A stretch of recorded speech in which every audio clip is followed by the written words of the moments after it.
does the film tear down its own fourth wall without staring down the eye of the camera? Irony is the contrast between expectation and reality. There are multiple types of irony. It comes in layers. When there is no irony present and a genuine statement is made, this is called pre-irony. It is our default base-level understanding of the world and the idea being conveyed. When the first layer of irony is introduced, we are experiencing an exaggerated opposite version of our initial idea. That's all.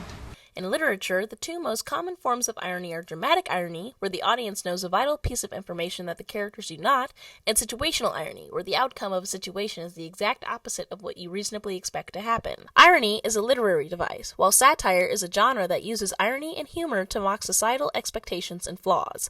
All satire uses irony, but not all irony is satire. Still with me? Cool.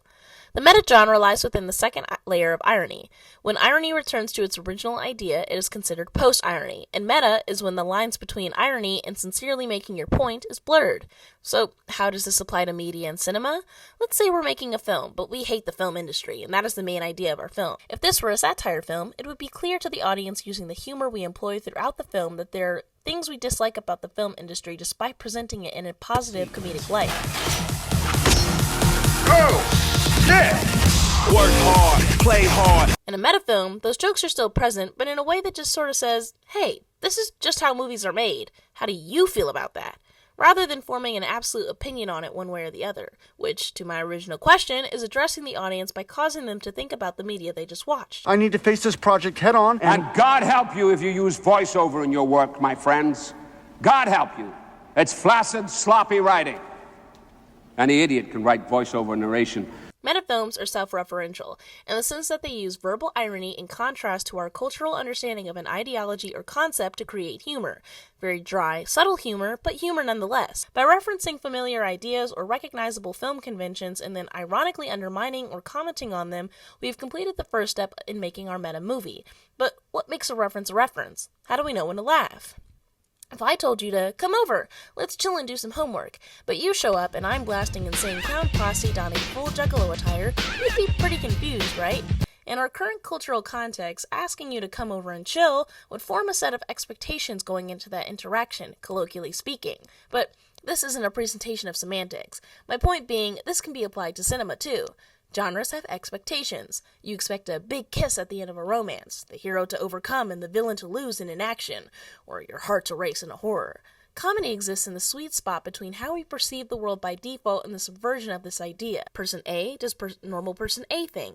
Person B is introduced and they are doing unnatural person B thing in a quirky, obnoxious nature.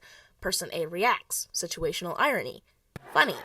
I believe comedy relies heavily on trusting your audience to understand the culture you're referring to, because if you spell it out for them, everything you've built for the scene falls to pieces. The meta-genre invites the audience in on the joke by drawing attention to these guidelines we're subconsciously accustomed to. But I'm getting sidetracked. Comedy is subjective. So, what does set our hypothetical meta-film apart from the very tropes and cliches we're critiquing? Well, nothing. The final key element of a meta is self-deprecation. We're no different from the billions of other writers and directors and producers around the world. The only difference is that we think we're more self-aware than the rest. And how do you go about letting the audience know that you're aware of this fact? Making fun of yourself. In Adaptation, Charlie Kaufman takes this notion to the extreme as he literally writes himself into the screenplay as a representation of this neurotic, insecure seasoned writer versus a novice, delusional writer that every writer begins as. The result is a work that satirizes artistic ego while simultaneously indulging it. A movie about a writer who knows he's the kind of writer who would make a movie about himself, but he does it anyway. Being a writer is about lived experiences. People engage with what they know, which doesn't just apply to realism. The best works of science fiction, surrealism, and fantasy are all rooted in the artistry that is humanity. The meta-genre challenges the viewer to see themselves in characters in a way different than any other cinematic experience.